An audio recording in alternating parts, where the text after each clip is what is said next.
Hello. It's 9 o'clock on Sunday, and I'm back with another story with spooky Miss T.I. I hope you've had a good week.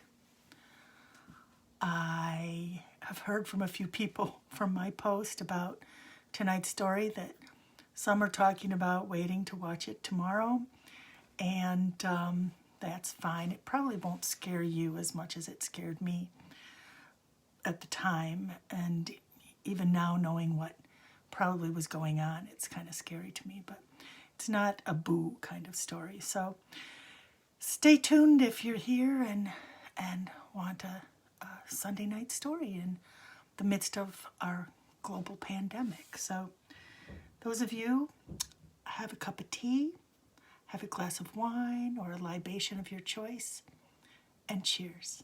Here's to another spooky night.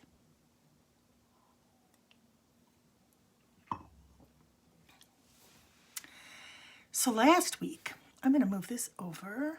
There we go.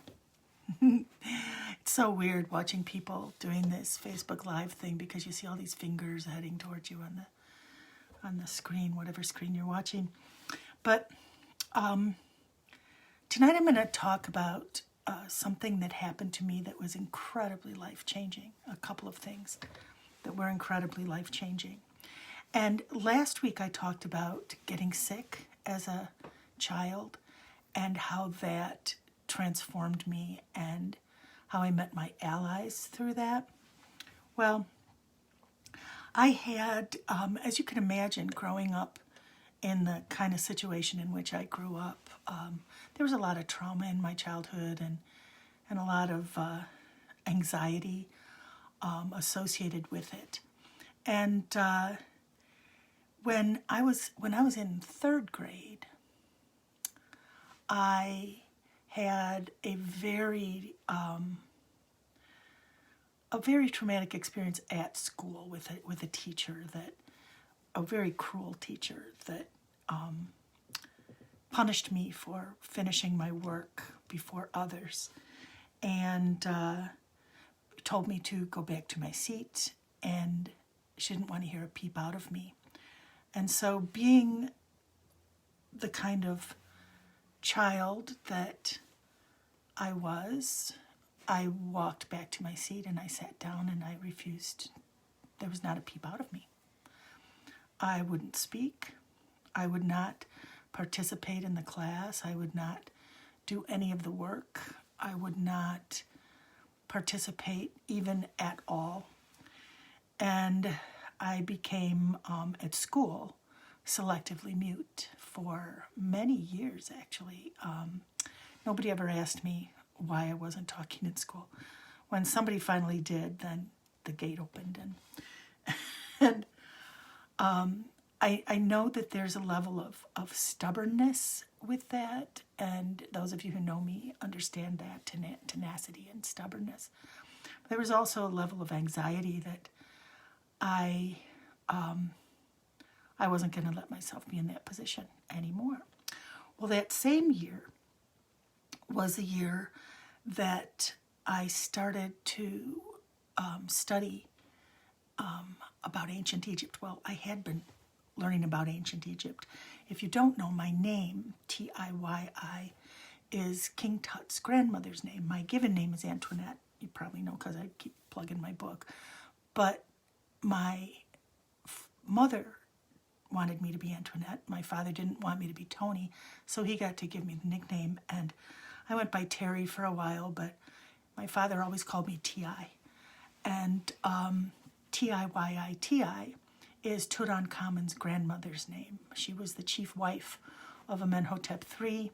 She was a poet. There are, and this is the 18th dynasty, so this is thousands and thousands of years ago. But she wrote poetry, she held court, she was a musician. She was pretty amazing, and what we know about her. And so I was very honored to be T.I., and I have been ever since. But it created a real interest in Egyptology. And not just that, but I just felt this affinity toward it. It was all seemed so familiar to me. Now, I don't know. I know there's thoughts of like cellular memory or ancestor memory or whatever, but I just felt so at home amidst those artifacts and those just learning about that world. My dad, whenever any of us had an interest, he would stop by the library on the way home from work. He'd take the train into work, and he'd stop by the library, and if we expressed an interest in anything, the next day the coffee table would have several books on whatever topic we were interested in, and he would read them, and I would read them. And so I was learning so much about Egypt, and to the exclusion of pretty much everything else. It's a type of learner I am. I hyper focus on things and try to learn as much as I can about those things. So when I was in third grade, now I grew up in a large family. There were 10 of us at the end, but when I was in third grade, I think there were maybe 6 kids. And so everything was done as a mob, as a group, everything we did was in a large group, including, I never have had my own room in my life. I have almost never had my own bed even, because as children we shared beds. But one thing that my folks did is they would take us on a special date, and just one at a time, something special. So one afternoon, my dad took me to the Oriental Institute at the University of Chicago. And we got to, we'd been there with the family, but the little ones were restless, and you had to just kind of keep walking through the museum and keep moving and stuff. But with just my dad and me, we could linger and read every word of description by every exhibit. We could stand and discuss it, and we could compare things from different eras, from different dynasties, and talk about the influence of the Greeks. It was so wonderful, and this was like heaven to me, because not only was I a history freak and loved the stories. My father was a very good storyteller, and he would tell stories from history, but I was also an artist. I was very visually in tuned, and I just thought that it was so amazingly beautiful. And I looked at the papyri, the like huge walls of hieroglyphics, and it just fascinated me. And I would kind of doodle those pictographs, those hieroglyphics, but I wanted to know what they said, really, really a lot. And I'm 8, I'm only 8 years old, but I really wanted to be able to read those. I was reading things way beyond what an 8-year-old could read the same year that I was in the Vultures reading group, because they told me to sound things out. I couldn't sound anything out to save my life. I think it's a kind of dyslexia, but I was a whole word reader. I was reading Breasted the year I couldn't sound out Dick and Jane, so kind of a literalist. But so after we'd been through the museum and spent like 3 hours there in heaven, my father said to me something that just was, he said, pick out anything you want from the gift store. Well, I knew just what I wanted. I wanted to find a book where I could start to learn how to read the hieroglyphics. And so I started looking, and I couldn't find anything. There was absolutely nothing. There were, the treasures of Tutankhamun. There were the, picture books of this. And so I went to the clerk, and I said, she said, can I help you? And I said, yes, I'm looking for a book where I can learn to read hieroglyphics, where a child my age might be able to start to learn to read hieroglyphics. And she said, oh, you mean the pictures? And she showed me this little, like, child's book that had, the letters of the alphabet and then the symbol that goes with those letters so you could write your name in hieroglyphs. I said, no, I think I should probably learn the language before I try to learn the script. And she said, oh, really? She said to my dad, can you wait here? So we waited in the gift shop, and she went upstairs, and then she brought us upstairs where I met Mrs. Livingood. Mrs. Livingood was this ancient woman who was probably my age now, in this office with a desk piled high with things, with all kinds of artifacts and books and papers and whatnot. And she had white hair, and she spoke like this. And she said, well, and we went in, and the young woman from the gift shop said, this is the young lady I was telling you about. She says, oh, so, this young woman says that you're interested in learning about Egyptian language. Can you tell me why that is? Or that you have something in common, something I don't remember exactly right now, but I had told her that my name was T.I. and that I was named after the Queen, but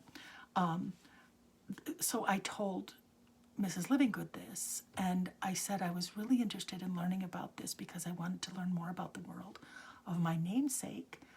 And I just, I was able to, I already knew a whole lot of the history, and I knew names of people, and I knew a lot of detail. And my father was just standing in the doorway kind of beaming, and I'm standing in front of the desk. I don't think we ever sat down. And she said, I thought you were just going to tell me your name was T.I., that you shared a name. But what she did is she was the head of the ancient language department. And so she asked me several other questions to see how serious I was. And then she took this book off her shelf, and I kid you not, it was this thick. It was this huge. It probably weighed 15 pounds or more.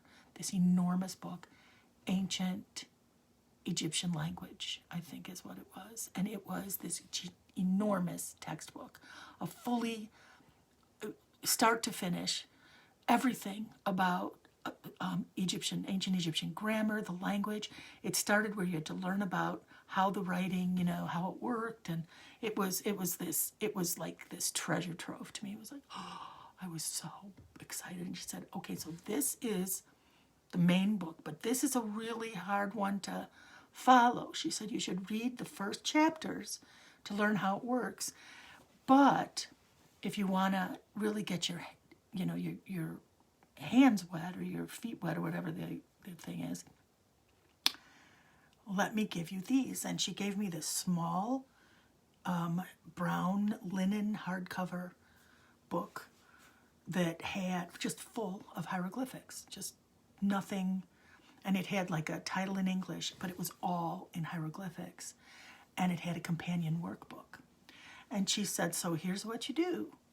You read the first 3 chapters, learn how it works, and then start with the very first translations, and they were short, maybe 4 or 5 lines, and use this workbook to help you start translating. And she explained about translating and transliterating. You see, with ancient Egyptian hieroglyphs, the reason it was so difficult to figure out and decipher is it's a combination of both a pictograph and pictures that stand for phonetic sounds. So it would have like, the picture of a bird or of a person, say a female person, and then it would have the phonetic letters for the word woman or female or whatever. And so the symbols had both phonetic sounds and they had picture meanings, and you had to figure out what was what and put it all together. So I read about this language. I read that it can go from left to right or from right to left. It could go from top to bottom or from bottom to top. And the way you tell how to read it is by the direction that the figures, the animal or the people figures, are facing. And so I just found this so fascinating. So I started, sometimes writing in different directions just for fun, using English letters and little pictures. But so I just dove into this. I went home and I started learning this, and I had a real affinity for it.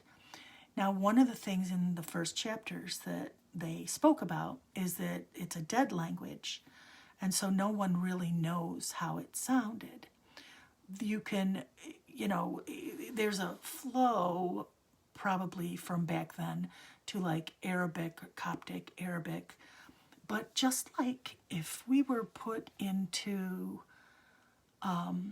Northern England 2,000 years ago, even though the language would eventually evolve into English, it would be very difficult to understand. Even sometimes Shakespeare is difficult to understand, and that's only hundreds of years. So no one knows how it sounded. There are no recordings, and there are no vowels. In the writing, you'll see I and E shown, I-E-Y, so thus T-I-Y-I. But there is no like pronunciation of vowels. It doesn't like match up. It's pretty tricky. But I loved it. It was this wonderful, wonderful puzzle. And as I started working on it, I found myself, what you had to do is first look at the pictures, find out which direction it went, and then find what the pictograph stood for, and then go and figure out what the phonetics were for the other pictographs, for the other hieroglyphics. And so in the top part of the workbook, you would write it phonetically. And then you would use the back section, which was the translator, and look at what those words, those sounds spelled out. And then in the bottom section, write the English word for that. And then, because the syntax was completely different, you had to put it in comprehensive English. It was something that made sense. So I'm 8 years old and I'm doing this work. And as I said, I could hyper-focus. I could hyper-focus in a way that in a classroom, I could completely zone out and not just go into my own head and have my own imaginative self going on and have these stories going on in my head and not be startled, disrupted, anything by anything else going on in the class. I kept my ears open if there were things that could be dangerous for me, but mostly I just completely disengaged, and teachers quickly put me in the back of the class. So what I started doing is I would draw with my finger just on the desk under my hand, because I didn't want my teacher to know that I was moving or doing anything, because I was not to have a peep or move a muscle. And I would draw the hieroglyphics and practice just doing it and put all my attention into that. And that was probably 3rd, 4th, and 5th grade. I was really working on that a lot.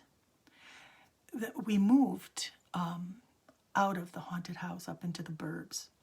And when we lived in Chicago, I was in a classroom with 40 or more children in nailed down desks in a classroom, and you could become pretty invisible way in the back corner as a little short person who doesn't make a peep. But in these smaller classrooms with flexible design, and where they were, this is the 60s, so they're putting together learning pods and blah, blah, blah. It was way harder to be invisible. But I still wouldn't speak. I would be moved to different places, and it was so awfully uncomfortable. I did not like it at all. So by the time I was in 6th grade, I had a pretty good handle on the language. I knew a lot of phrases. I knew a lot of words. When I was translating and transliterating, it got to where I could move more quickly from the hieroglyphic text to the top part of the workbook page, because I would remember what the letter sounds of those symbols, and I would put those on that page. And then some strange things started happening. As I was writing it, I could hear the sound in my head. I could hear the words spoken, just clearly spoken, with sounds that are not in English, with the sounds like these different sounds.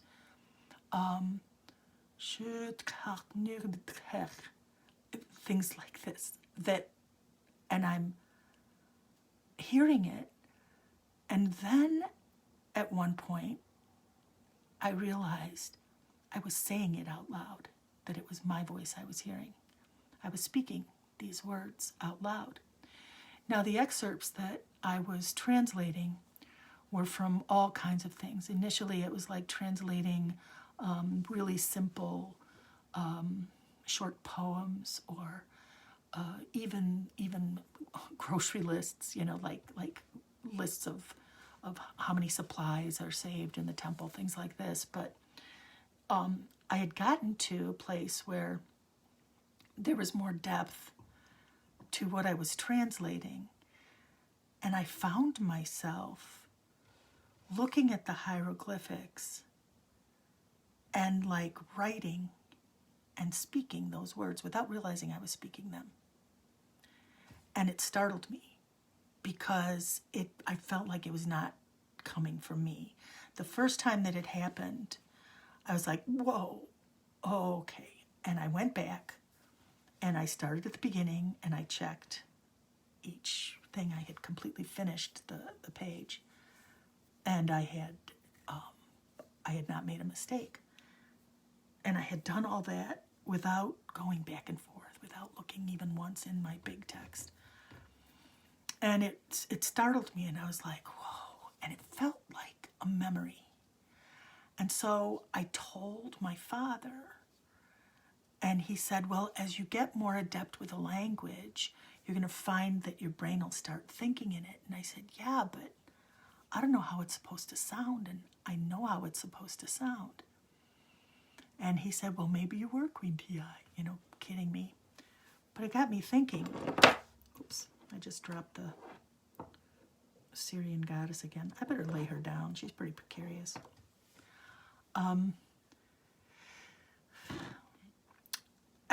I felt it felt like memory in a way, but it also felt like it was coming from someplace else as well, something outside of me, and it was a little uneasy.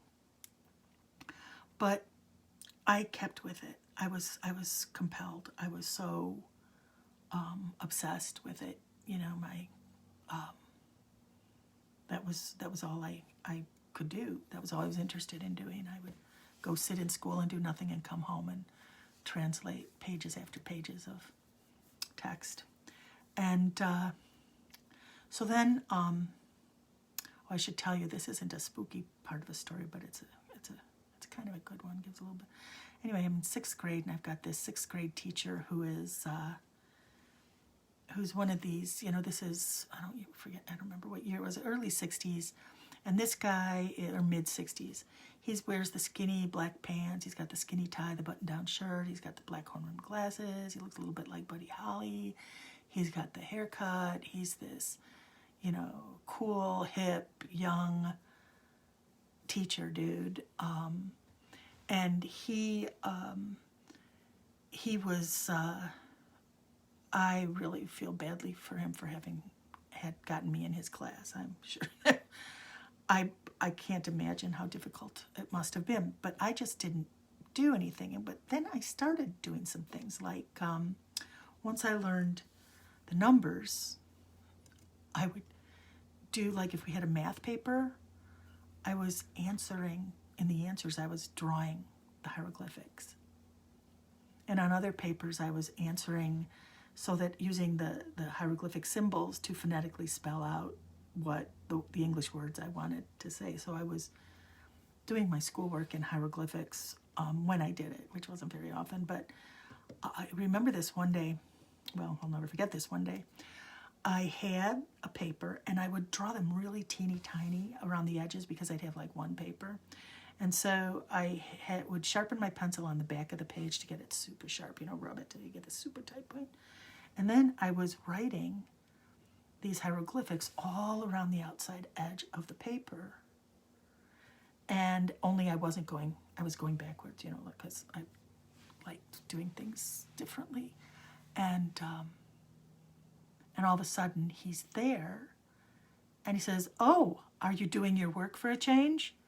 And I'm sort of covering my paper with my arms and not looking up. My hair is down in front of my face, and he pulls the paper out from under my arms, and he looks at it, and he says, "This is what you're doing?" And he turned and he showed it to the class. Now, this is 6th grade, okay? This is pre-adolescence. And everybody started to laugh. And nobody, I wasn't an easy child. I don't blame them for not being friends with me, but they were so cruel. They were terribly cruel. And this teacher played that. He was trying to be the cool, young, hip teacher, and he did it by flirting with the cool girls, with the popular girls who had their hip huggers and their go-go boots. Yeah, that was a thing. And he would make fun of us other little girls with our plaid cotton dresses that buttoned up the back and knee socks and pointy patent leather shoes that were handed down and a little too big, which was me. He'd make fun of us and get everybody to laugh. And they thought that was so great because he was just like them. And I'd had it, I didn't care what he said about me, but he would say that to other little girls that my friend Anne just treated. She was a friend.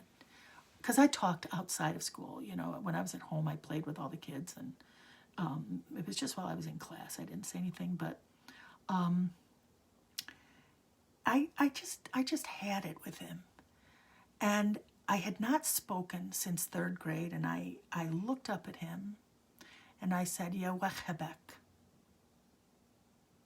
And he stopped, and he looked at me and said, "Did you say something?" And I just looked at him. And he said, "What did you say?" And I, to my own surprise, repeated it, "Ya wachebek." And he said, "What does that mean?" And I said the last 3 words I would ever speak in his class. "Look it up." His face turned purple, crimson purple. He pointed to the door and he screamed, "Get out of my class! Get out of my class right now!" And now I'm frozen, okay? I'm already this seriously anxious, selectively mute child, and he is screaming at the top of his lungs. And no one is laughing. Everybody is looking horrified at me. "Get out of this class. I'm going to speak to your father." Now, that was the absolute worst possible threat, because everybody's father worked, and if you bothered the father who was working, why, it would inconvenience him, and you would get in more trouble than if they talked to your mother, So anyway, so I was sitting in my chair, and I'm trying to plot my exit, my escape route, and I'm frozen. I'm not sure how to move. And he says, "Get out, get out." And he starts banging the front desk in front of the class. And this kid who was sitting there he's banging, "Get out, get out." So I just stood up, grabbed the stuff off my desk, went around the back and out that door, and I hightailed it to the office. And I walked into the office, and there was the office lady, the secretary, was this really sweet, kind person. And she said, "Oh, honey, are you not feeling well? Are you sick?" And I just sat down in the chair and I didn't say anything. And she said, "Oh, dear, did something happen?" And minutes later, my teacher comes storming in the office like a hurricane. He does not even look at me. He goes right through the desk, opens up the principal's office without even knocking, goes in, slams the door, and I hear him yelling in there. And I hear things like insubordinate, swearing at him, and disrupting the class, and refusing to do anything, and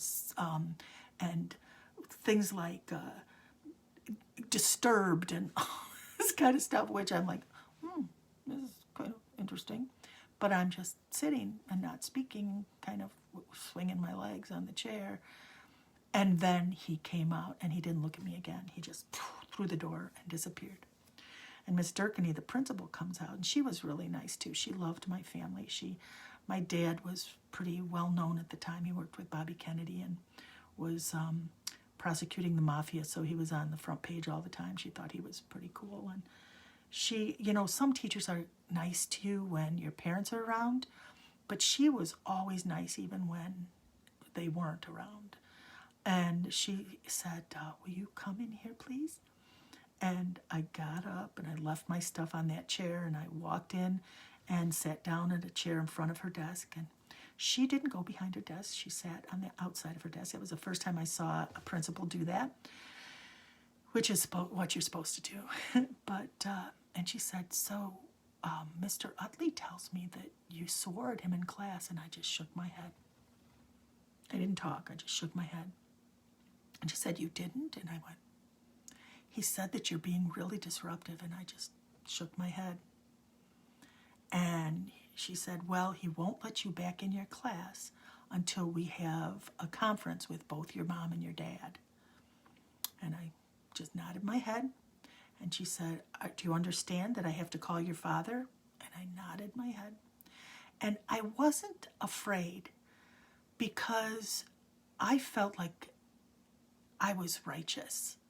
I felt like I was not the perpetrator here.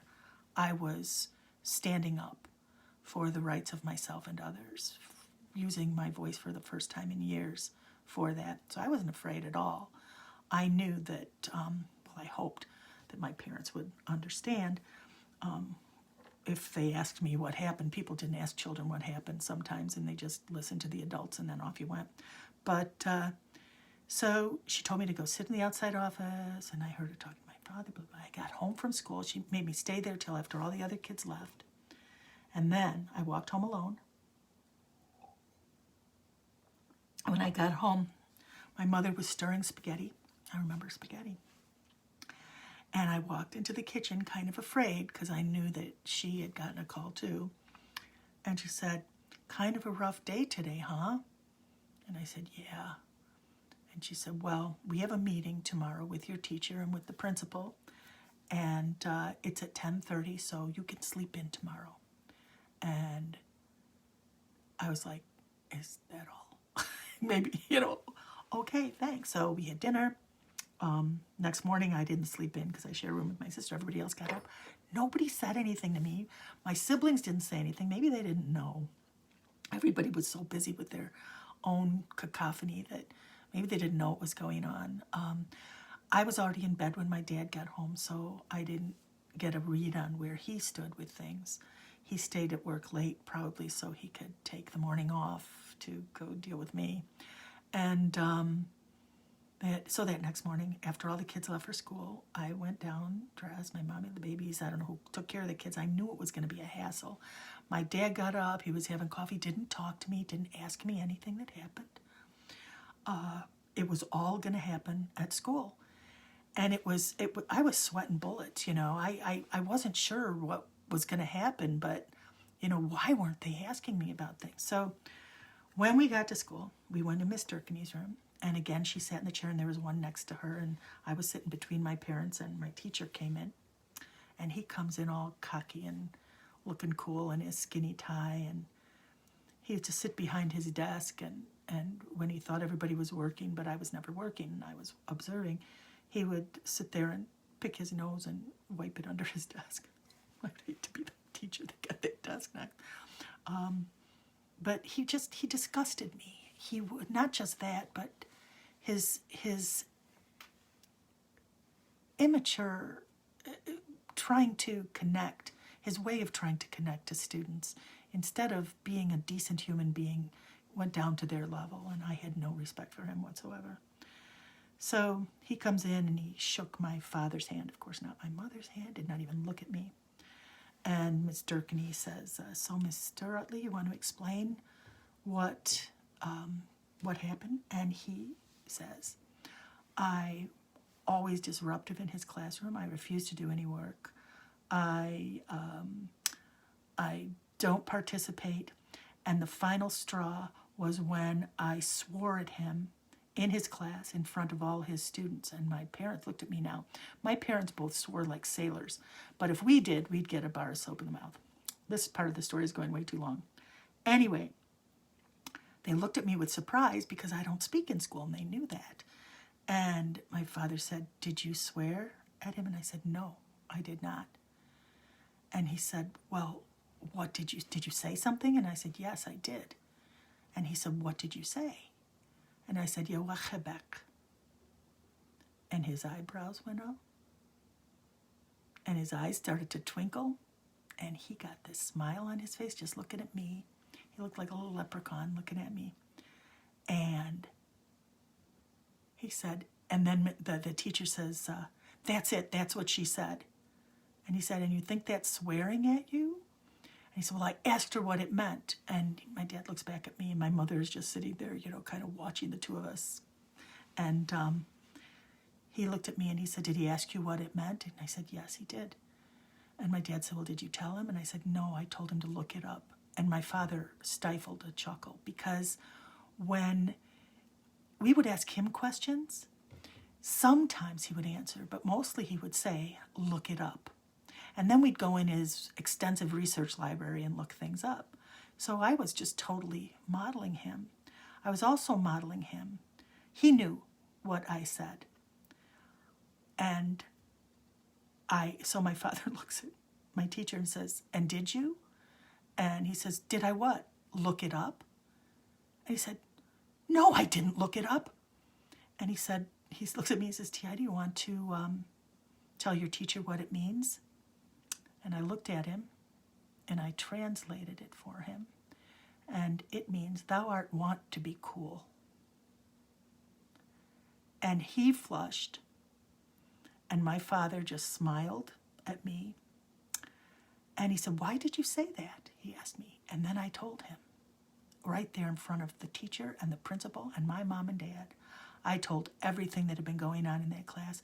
I told how he was always flirting with the girls, how he was, palling around with the boys and being inappropriate, talking with them like locker room kind of talk about other people, how he would put down the other children and laugh at us with the other kids in the class, and that I thought that was the perfect description.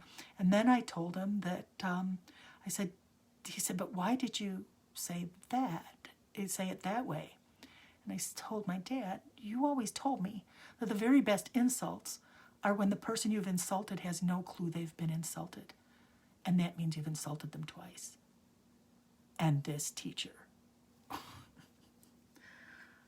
I fortunately have never run into a student like me. Of course, I wouldn't have been in that position. But he was like, "Well," and the principal stopped it right there. And she said, "Okay." And she sent me out into the office. She says, "The grown-ups are going to have a conversation about this." And I hear this talking in there. And I can hear my father's voice. I can't hear exactly what's being said, but I know he is dominating the conversation. And remember, he is a crack trial lawyer. And my God, you don't want to be interrogated or by my father. And after several minutes, my teacher comes out, walks past me, doesn't look at me, doesn't say anything to anybody, and goes up to his classroom, up the stairs. And I'm still sitting there, and I hear my parents talking softly. And after even longer, my mom and dad come out and said, "Okay, you're going to come back home with us." And I think it was a Friday, maybe it was going to be the weekend, or maybe there was another day left. They said, "You're going to just come home with us, and we'll talk about it in the car." And I thought, "Oh, crap, I'm in trouble, But I kind of knew I wasn't. So when we got in the car, my father, first of all, said, "What made you think of doing that?" And then I told him how I was filling out my papers in hieroglyphs and stuff. And he got a real kick out of that, the kind of parent any teacher doesn't want to have. So instead of going home, we went out to lunch. And over hamburgers, they told me at the Village Inn, they told me that I was not going back to his class. And that kind of scared me a little bit. Like, was I suspended? Was I expelled? And they said, you're going to have a new teacher on Monday. And you're not going to have to deal with this anymore. And I didn't. And on the Monday, I had this really lovely lady who was so kind. I still didn't talk or do anything.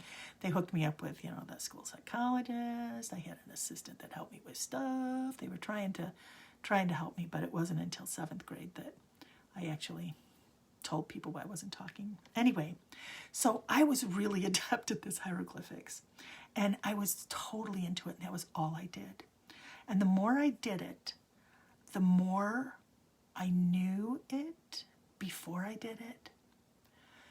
So it started to scare me a little bit, because now we're the part of the book where we're translating longer passages, and these passages are from the Egyptian Book of the Dead. Now,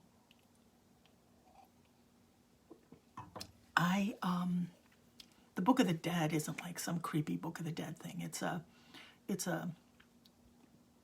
like the Green Book for the afterlife for ancient Egyptians. It's where to go, what to say to who, how to do what.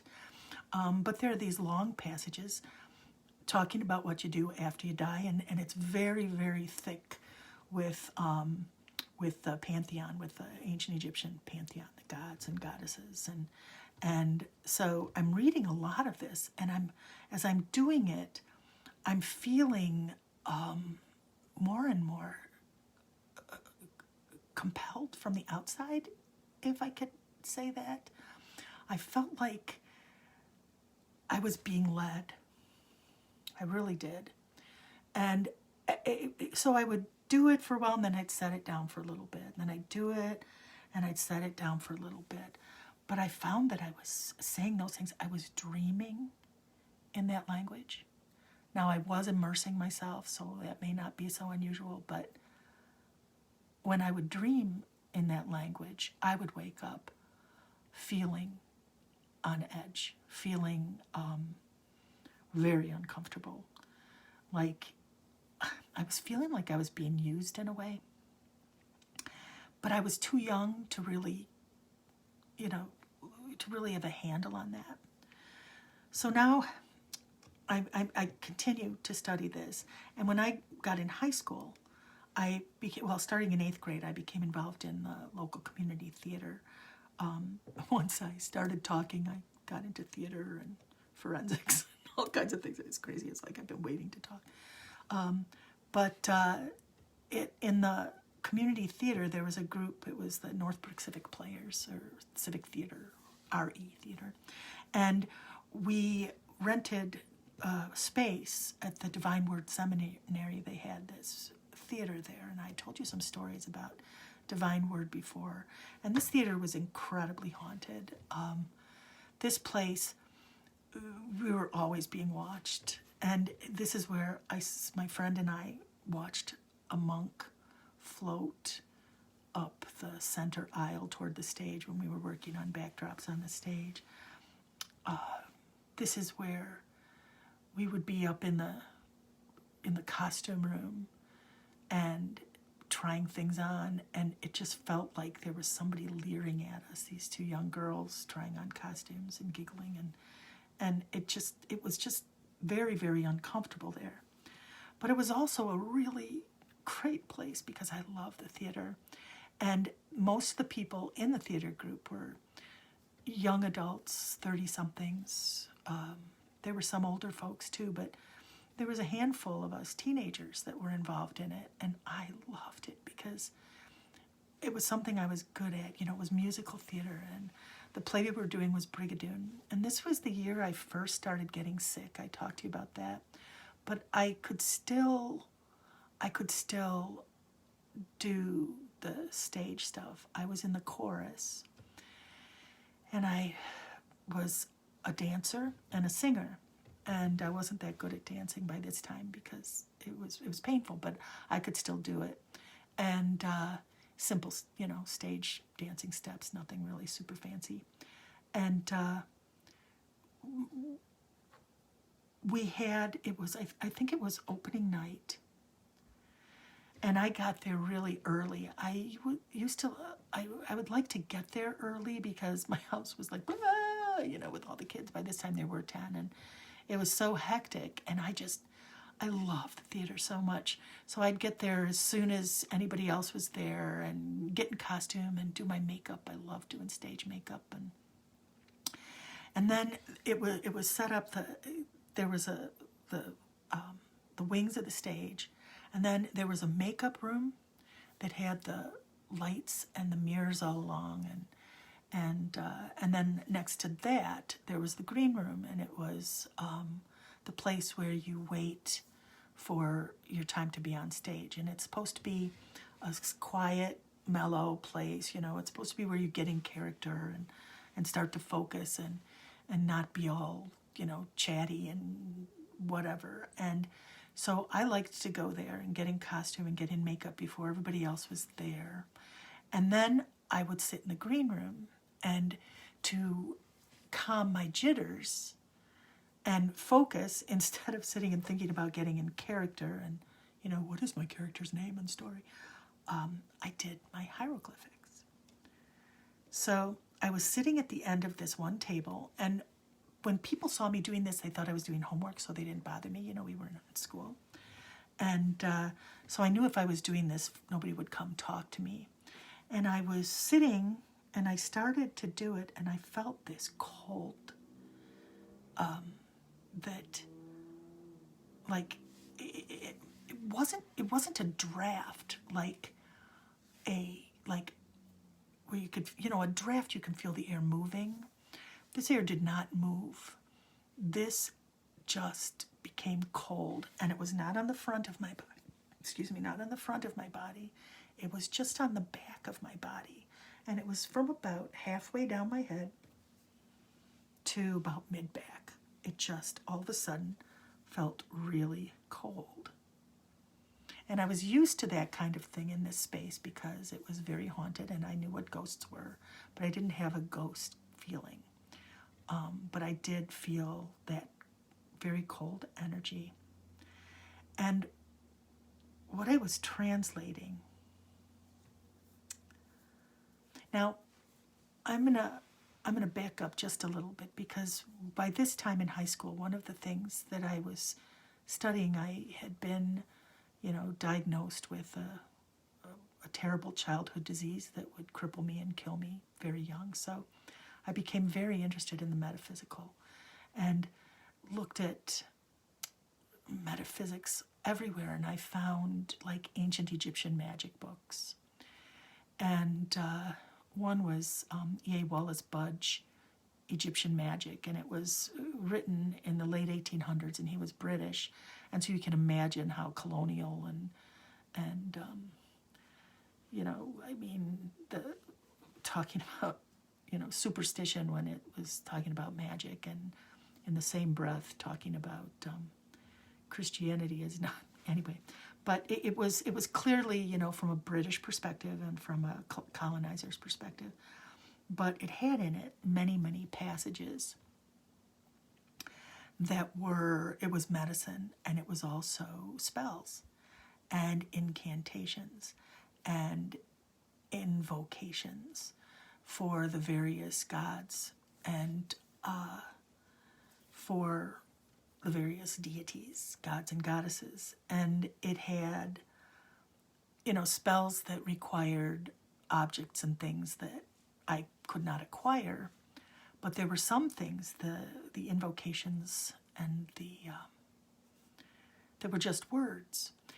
And what I have always known is that words of power you can't translate words of power and say them and have it work. Words of power have to be in the language in which they are created.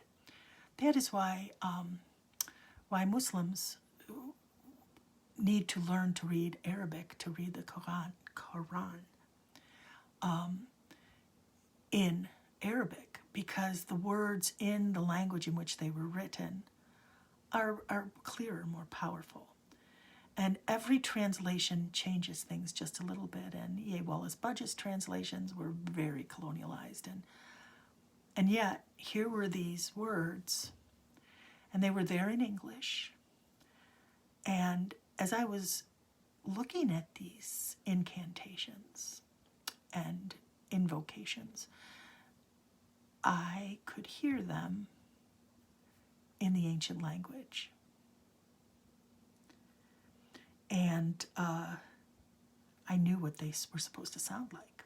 Now, I did not dare speak them because I had no idea what I would conjure. I knew that there was a world beyond the physical world.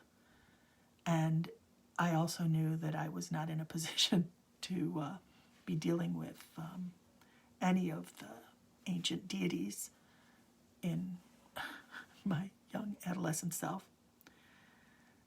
But I was really studying this, and I could hear it in my head. And I felt like I was supposed to know these things, and it's why I didn't speak them, you know. So now I'm in the green room at the theater, and I have 4 pages to translate and transliterate. And I have my big book there, and I have my workbook there. And I open the text, and remember, it's all in hieroglyphics. And I first look to see which direction I'm going to be reading it in. And I started, and I started on that first line, and I looked at the first few little symbols, and I wrote the first few symbols in English alphabet. And then I don't know what happened. Something happened. That cold came like through me, and I started just writing, and I could hear those words out loud that I was writing. And after I got to like the bottom of the page, I was not going back and forth in the book, and I wasn't even looking anymore at the hieroglyphics. I was just in the workbook, and I was writing, and I could hear the words that I was writing, and then I realized it was my voice saying those words. And I didn't realize I was saying them. I was speaking them out loud as I was writing them. This is a true story. This gives me shivers even now. And I got to the end of that page, and I heard it was my voice, and I stopped, and I put my hands on the table, and I felt this overwhelming, enormous presence looming behind me, and I felt as though it were like reaching almost over my shoulders, like it was here, and it was here. And my hands are on the table, and the other people are just coming in with their makeup on, and I'm sitting there. I had been in the room pretty much alone, and I couldn't move, and I looked at what they were, and I went, stop, and I pushed my hands back, and I just got this terrible shiver, and I said, okay, that was really weird. And then I looked at those words, and I translated them into English, the ones I had spoken, and it was the words of power to invoke Anubis, who is the god of the underworld. He is the jackal-headed god of the underworld, the picture that I posted this evening before telling the story. I did a picture of my glass of wine, and I have a drink right now, and Nefertiti, and that was Anubis. And I felt like I had invoked him, or somebody did, and somebody used my voice to invoke this enormous, ancient, non-human being that was considered a deity, that I don't know what they were. Were they jinn? Were they spirit? Were they from a different dimension? All I know is they were not from outer space. But I spoke those words, and I knew that I had invoked him, and he was there. And I also knew at that moment that he was not there to do my bidding, but the other way around. And it scared the poop out of me. I closed my book. I put the big text on top of it. I closed the workbook, put the other big book on top of that. And I put my hands on top of it. And I left it there. And I went and I did the show. And after the show, I went and I picked up my books. And I went home. And I put them on a shelf. With the workbook on the bottom, the text on the top. And I left it there. And that was the last time I translated hieroglyphics. I felt like it was really not safe for me. I felt like, all my feelings that something was having me do this. And I don't think it's like the underworld, like some devil or something evil. But there was definitely something that was driving me obsessively to speak these words that brought forth this energy that I was not in any position to deal with at 14, 15 years old. I could not deal with that at all. And I knew it. And so I put it away. And I just stopped. I kept learning about Egypt and reading about the mythology and the people and other cultures and other histories, but I stopped my study of the ancient language. And those books moved with me several times. They moved with me here, 35 years ago or whatever it was. And they were in a box with all my other Egyptian books. I had young children, and all the books that were up in the house were children's books or education books or that sort of thing. And my box of Egyptian books remained in the basement. And just a couple of weeks ago, when Ezra and Bunce cleaned the basement again and found boxes, Bunce brought up those books. And I saw them for the first time in a long time. So, I am not, the story scares me because I felt like I was being manipulated. And there have been other times in my life when I feel like I've been manipulated or had the potential of being manipulated. I think I have an idea of what it was. And as a gatekeeper, the gate goes between many dimensions, not just to the dead, but through other things. And I think I was in a place, and in that place, where I was emerging as someone who could transcend the gate, the veil, or understand the things that come through it. But I was way too vulnerable back then.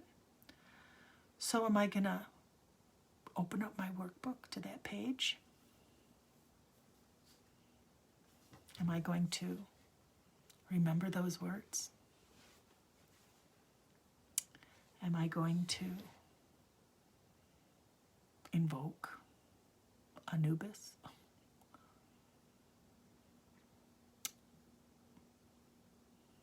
Probably not. But I haven't really decided.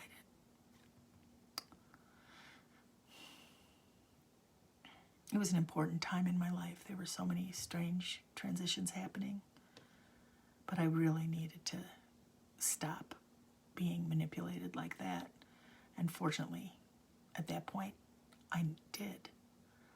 And the huge lesson to me is, it took me a long time to realize I was being manipulated from very small little things where I would translate a whole page and then, oh, I have to go back and check it, and it was actually there, and then feeling the presences and to the final climax of those pages of the words to invoke Anubis, the god of the underworld, and having something appear and speaking those words,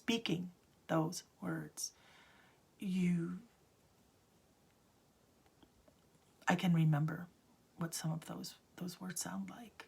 I've used them in other situations that maybe I'll tell you about another time. A couple of times when I've been threatened by living people, and use those words to invoke, to push energy away, those, and to kind of scare them a little bit because they sound scary, you know. Sounds like sounds like I'm cursing you. When I'm saying you're just trying to be cool, dude, you know. So that was a very roundabout story. But you needed the whole background to realize how gradual each little grain goes into the cup until it holds no more water, it's full of sand. And all those years, each grain was going in, and I didn't notice. So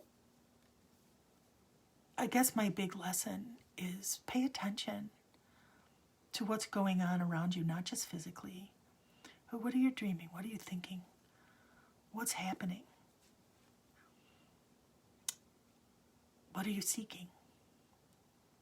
What are you invoking? And invoke the things that bring peace, not power. So,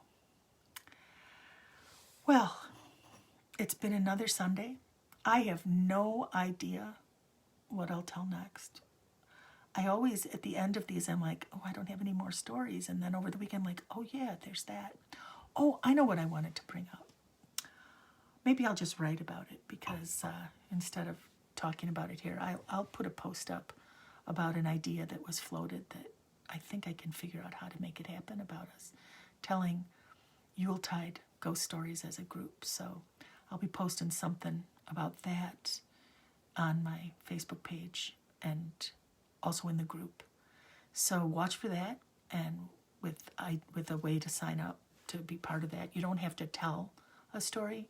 You can if you want, but you can also come and just listen. We'll gather around the proverbial Zoom campfire and have a traditional Yuletide ghost story session. All right, friends, have a good week. Be kind to yourselves, really. I mean, we've got to hunker down. These days are getting darker. We got to hunker down. We got to move inward. We have to do what we need to do so that we can all be safe and stay well. Good night.